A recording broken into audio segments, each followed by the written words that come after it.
Future जस्तो लाग्छ केपी शर्मा ओली? अब के हुनुपर्छ नेपाली जनताले, नेपाल आमाले के गर्नुपर्छ? उहाँले देश अब धेरै नराम्रा कुराहरू पनि छन् अफकोर्स, तर केपी ओलीलाई सम्झिन लायकका केही राम्रा काम पनि छन् नि। जस्तो मैले जति बेला नेपालमा नाकाबन्दी भएको थियो, नाकाबन्दी भएको बेलामा केपी ओलीले लिएको अडान, त्यो बेलामा मैले पनि स्यालुट गरेको। त्यो बेला मेरो फेसबुक प्रोफाइल हेर्दै जानु भने काहीँ न काहीँ मैले उहाँको तारिफ गरेको छु। त्यो एउटा। अर्को, जति बेला नेपालको संविधान बन्दै थियो, अब सबै कुरा त राम्रा भएनन्, तर केही कुराहरूमा केपी ओलीले अडान लिएको देख्दाखेरि okay this is the leader भन्ने मलाई पनि लागेको। उहाँले राम्रा काम पनि गर्नुभएको छ नि, नराम्रा सबै काम छैनन्।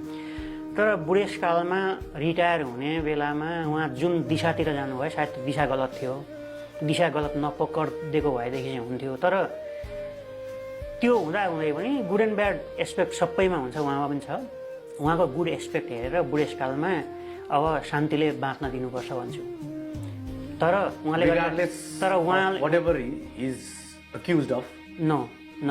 तर उहाँले गरेका गल्तीहरू जुन छन्, त्यो गल्तीको उचित सजाय र क्षतिपूर्ति पनि हुनुपर्छ।